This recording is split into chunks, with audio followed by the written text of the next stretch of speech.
Bienvenidos. Hoy vamos a conversar sobre el régimen aduanero especial de la exportación temporal para perfeccionamiento pasivo o ETPP.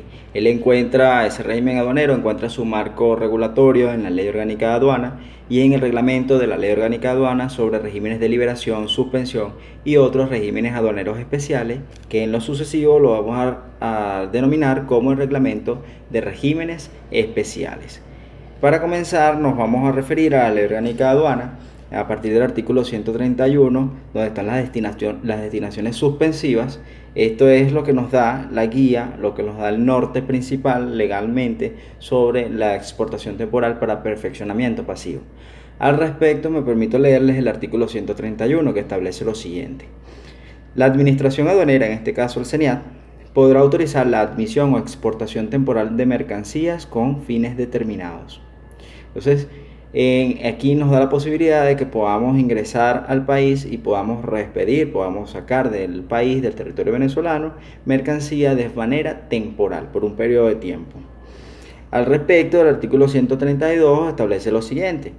Las mercancías a que se refiere el artículo anterior podrán ser objeto de transformación, combinación, mezcla, rehabilitación, reparación o cualquier otro tipo de perfeccionamiento. Entonces el artículo 132 nos da la posibilidad de que esta mercancía que ingresa al territorio nacional o que egresa al territorio aduanero venezolano pueda ser transformada, pueda ser perfeccionada a través de rehabilitación, mezcla, reparación y estas que establece el artículo 132. Sin embargo, la normativa es muy genérica y ella misma nos remite, en el artículo 131, nos remite al reglamento. Como le comentaba hace un instante, el reglamento de regímenes aduaneros especiales es el encargado de regular a profundidad y con detalle esta materia.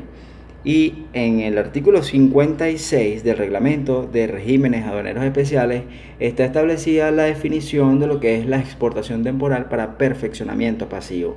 Y esta definición trae consigo 5 características que la vamos a ir desarrollando las 5 una por una. Me permito leerles el artículo 56. Se entiende por exportación temporal para perfeccionamiento pasivo o ETPP el régimen mediante el cual se permite exportar mercancías temporalmente. Allí encontramos las dos primeras condiciones, las dos primeras características. 1. Exportar mercancía, es decir, es el egreso o la salida de mercancía del territorio venezolano. Y 2. De manera temporal, es decir, por un periodo de tiempo. Este periodo de tiempo lo vamos a conversar más adelante. Sale mercancía por un periodo de tiempo. Sigo leyendo. A objeto de que sean sometidas en el extranjero a transformación, elaboración, reparación o ensamblaje.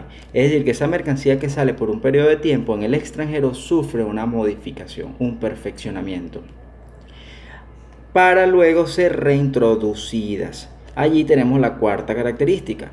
Sale mercancía del territorio nacional por un periodo de tiempo, sufre un perfeccionamiento y luego de ese perfeccionamiento debe regresar al territorio aduanero venezolano o al territorio nacional. La quinta condición está referida al valor incorporado. Me permito leerles. Entonces, luego deben ser reintroducidas causando los gravámenes correspondientes según la ubicación arancelaria de los bienes o productos a ingresar sobre el valor incorporado en el exterior. ¿Qué quiere decir esto?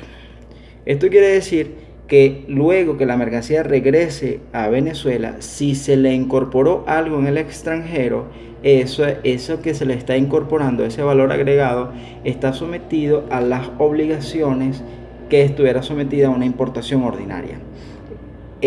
Por ejemplo, el pago de los impuestos. Les coloco ejemplos sobre qué es el ETPP y cómo es esto del valor agregado. Tenemos que en Venezuela alguien o alguna persona va a exportar piezas de oro, barras de oro, gramos de oro, piedras de oro.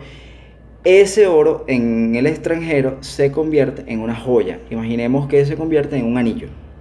Este anillo, cuando regresa a Venezuela, está transformado en otra cosa, pero sigue siendo oro venezolano. Entonces ya aquí se cumple con todas las características para que ocurra un ETPP.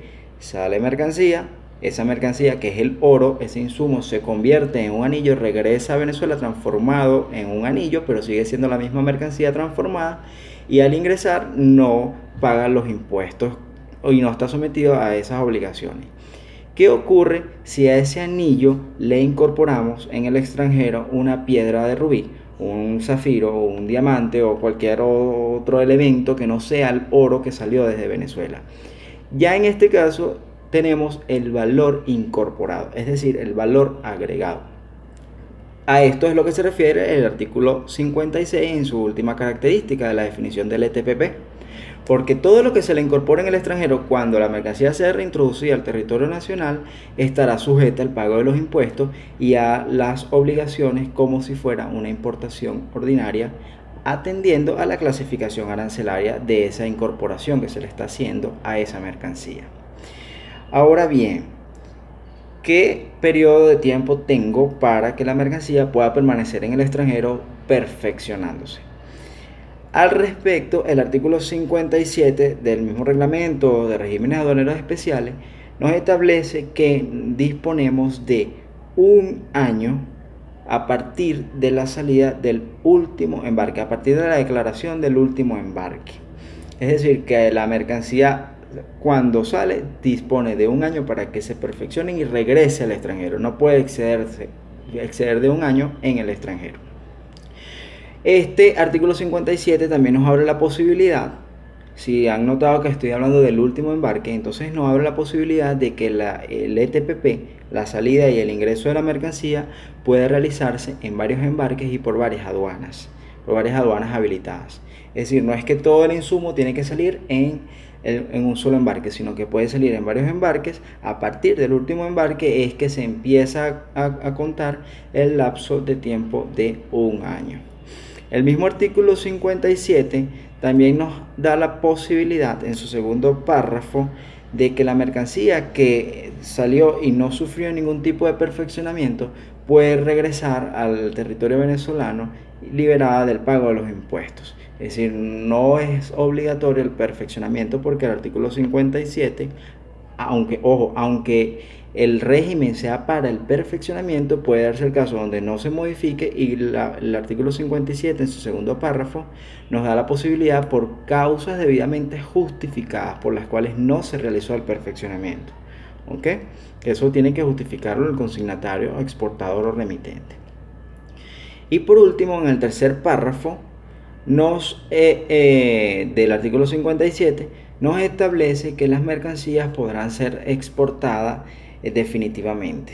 Si la mercancía, el consignatario desea transformar la mercancía y encontró, por ejemplo, mercado en el extranjero y quiere dejar la mercancía en ese país o llevarla a otro país donde encontrará otras posibilidades o mejores posibilidades para venderla, entonces está otorgada esta posibilidad en el tercer párrafo y en el artículo 60, literal B, del reglamento de régimen aduanero especial.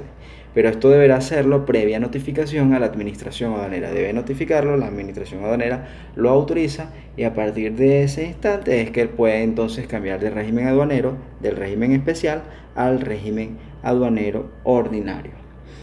Por otra parte, tenemos que conversarles cuál es la finalidad del régimen. Bueno, principalmente este régimen nos permite aprovechar tecnología extranjera,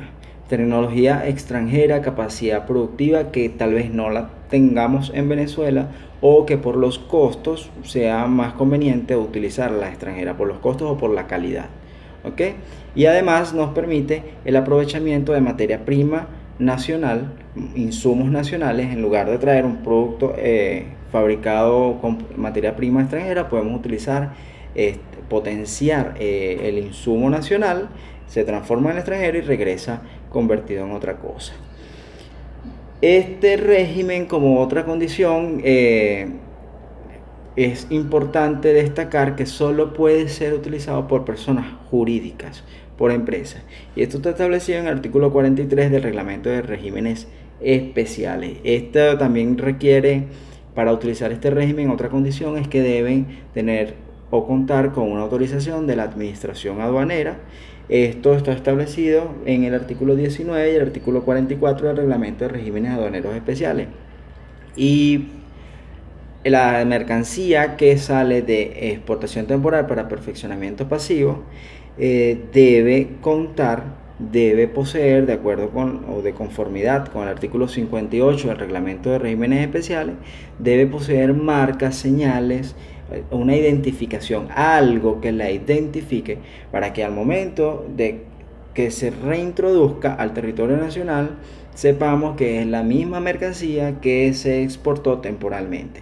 Sin embargo, el mismo artículo 58 establece una excepción, me permito leerles por acá, establece que debe poseer señales o formas que permitan identificarlas en el acto de reconocimiento, aquí viene la excepción, salvo que se trate de insumos cuya identificación no sea posible. Imagínense que estamos conversando de una mercancía que se mezcla de forma tal, se transforma de forma tal, que es imposible o es difícil su identificación.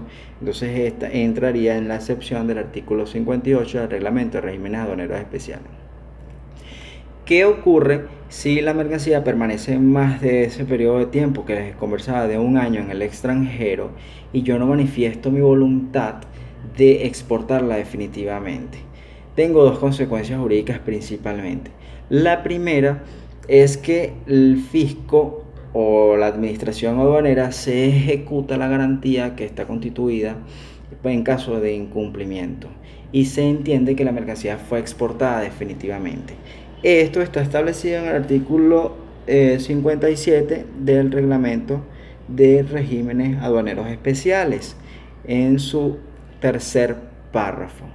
Y la otra consecuencia jurídica en caso de incumplimiento del régimen, es decir, en caso de que la mercancía salga y no se perfeccione por causas justificadas, o dure más del año en el extranjero sin causa justificada y sin manifestar la voluntad de exportarla, la segunda consecuencia jurídica es la aplicación de sanciones pecuniarias, de multas pecuniarias establecidas en la Ley Orgánica de Aduanas. Es decir, estas son las dos principales sanciones que le ocurren o que ocurren y se le aplican a un exportador consignatario remitente que no cumple con las condiciones para las cuales le fue otorgada la autorización del ETPP. Bueno, esto es todo. Muchísimas gracias. Espero que les haya gustado. Estamos en contacto.